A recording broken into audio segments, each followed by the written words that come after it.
नई Delhi railway station पर महाकुंभ जाने के लिए उमड़ी भीड़ से भगदड़ मची, घायलों का इलाज जारी। नई दिल्ली रेलवे स्टेशन पर विशेष ट्रेन की घोषणा से भगदड़ मची, जांच की शुरुआती रिपोर्ट में खुलासा। सूत्रों के मुताबिक नई दिल्ली रेलवे स्टेशन पर लगातार बढ़ रही थी भीड़, 1 घंटे के अंदर खरीदे गए 1500 टिकट। रेलवे स्टेशन पर महाकुंभ जाने के लिए उमड़ी थी भीड़, मौके पर देरी से चल रही थी प्रयागराज जाने वाली 2 स्पेशल ट्रेनें। स्पेशल ट्रेन में सवार होने को लेकर भगदड़ से बिगड़े हालात, प्लेटफॉर्म नंबर 16 से जानी थी स्पेशल ट्रेन। भगदड़ मामले में रेलवे स्टेशन पर एक कुली का बयान, कहा प्रयागराज स्पेशल को प्लेटफॉर्म नंबर 12 से रवाना होना था, लेकिन इसे प्लेटफॉर्म नंबर 16 पर शिफ्ट कर दिया गया। नई दिल्ली भगदड़ मामले में एक्शन में आया प्रशासन, घटना की जांच के लिए 2 सदस्यीय उच्च स्तरीय समिति का गठन हुआ। हादसे के वक्त नई दिल्ली रेलवे स्टेशन पर आरपीएफ के जवानों की संख्या कम थी। सूत्रों के हवाले से खबर, बड़ी संख्या में आरपीएफ के जवानों को प्रयागराज रेलवे स्टेशन पर ड्यूटी के लिए भेजा गया। दिल्ली के एलएनजेपी हॉस्पिटल में 15 डॉक्टर्स की टीम कर रही घायलों का इलाज। बीजेपी अध्यक्ष वीरेंद्र सचदेवा ने घायलों से मुलाकात की। पीड़ित परिजनों से मिली दिल्ली की कार्यवाहक सीएम आतिशी, घायलों का हाल जाना। दिल्ली भगदड़ मामले में रेलवे प्रशासन ने मुआवजे का ऐलान किया, मृतकों के परिवार वालों को 10-10 लाख रुपए मुआवजे का ऐलान। गंभीर रूप से घायलों को 2.5 लाख रुपए का मुआवजा, मामूली रूप से घायलों को 1 लाख रुपए का मुआवजा दिया जा रहा। दिल्ली रेलवे स्टेशन हादसे पर राष्ट्रपति मुर्मू ने दुख जताया, शोकाकुल परिवार के लिए प्रति संवेदना व्यक्त की। राहुल गांधी ने दिल्ली हादसे पर केंद्र सरकार पर साधा निशाना, कहा एक बार फिर रेलवे की नाकामी उजागर।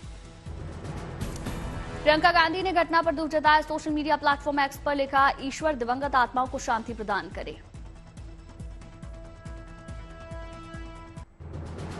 नई दिल्ली रेलवे स्टेशन हादसे पर प्रधानमंत्री मोदी ने शोक जताया, सोशल मीडिया प्लेटफॉर्म एक्स पर लिखा, भगदड़ से व्यथित हूं।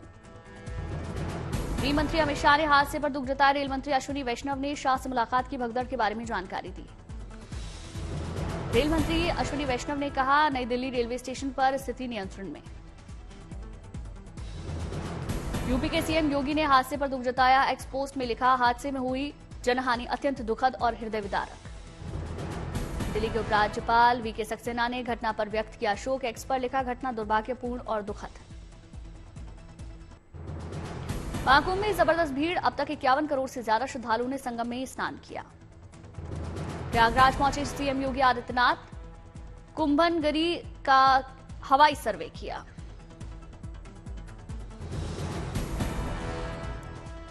महाकुंभ जाने के लिए कानपुर सेंट्रल में लोगों की भीड़, लोगों से खचाखच प्लेटफॉर्म भरा। वाराणसी में लगा आस्था का मेला, महाकुंभ के बाद श्रद्धालु कर रहे काशी का रुख। रामनगरी अयोध्या में श्रद्धालु का तांता, भक्त कर रहे प्रभु श्री राम के दर्शन। अमेरिका से डिपोर्ट हुए भारतीयों को लेकर आज रात को भारत आएगा तीसरा प्लेन, अमृतसर में होगी प्लेन की लैंडिंग। देर रात अमेरिका से डिपोर्ट भारतीयों का दूसरा विमान पहुंचा अमृतसर, 120 अवैध प्रवासी वापस भेजे गए। डिपोर्ट भारतीयों में 60 से अधिक पंजाबी, 30 से ज्यादा हरियाणा के रहने वाले लोग। डंकी रूट से अमेरिका में प्रवेश करने वाले भारतीयों का यह दूसरा जत्था ट्रंप के फैसले के बाद डिपोर्ट किया गया। पीएम मोदी ने यूएस में उठाया था अवैध अप्रवासन का मुद्दा, अवैध रूप से अमेरिका में रहने वालों को भारत वापस लेने की कही थी बात। श्रीनगर में ऊंचाई वाले इलाकों में बर्फबारी के चलते चल रही शीतलहर, तापमान में भारी गिरावट। हिमाचल प्रदेश के कई इलाकों में बादलों की लुकाछिपी जारी, मैदानी क्षेत्रों में हल्की बारिश। हिमाचल प्रदेश में बना हुआ है शीतलहर का प्रकोप, 19 से 21 फरवरी तक देखने को मिलेगा पश्चिमी विक्षोभ का असर। शिमला के रिज मैदान में हुई ताजी बर्फबारी, सड़कों पर बिछी बर्फ की सफेद चादर। चक्राता के लोखंडी समेत ऊंचाई वाले इलाकों में बर्फबारी शुरू हुई, ठंड बढ़ी।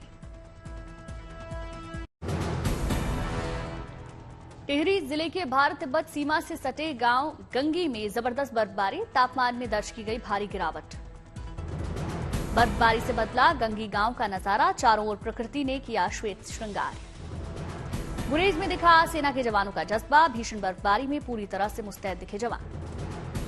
अरुणाचल प्रदेश में भारत चीन बॉर्डर पर शानदार कदम, सीमावर्ती जिले अंजौ में विकास परियोजनाओं का शुभारंभ। अरुणाचल प्रदेश चंदुन गांव में पर्यटक रिजॉर्ट का सीएम पेमा खांडू ने किया उद्घाटन। स्थानीय रोजगार को मिलेगा बढ़ावा। यूपी के रामपुर जेल प्रशासन की शिक्षा को लेकर शानदार पहल। जेल में कैदियों के लिए चलाई जा रही कक्षाएं। रामपुर जेल में कैदियों को 10वीं और 12वीं की परीक्षाओं में भी शामिल होने का मौका दिया जा रहा। दी जा रही सामाजिक मूल्यों की शिक्षा। कोटा में रक्तदान शिविर के जरिए पुलवामा शहीदों को दी जा रही श्रद्धांजलि। छात्र छात्राओं ने बढ़कर हिस्सा लिया। कोटा रक्तदान शिविर में 165 यूनिट हुआ रक्तदान। 40 कोचिंग छात्राओं ने हिस्सा लिया। हरिद्वार में जेल में बंद बीजेपी नेता प्रणब सिंह चैंपियन की बिगड़ी तबीयत। चैंपियन को इलाज के लिए अस्पताल में भर्ती करवाया।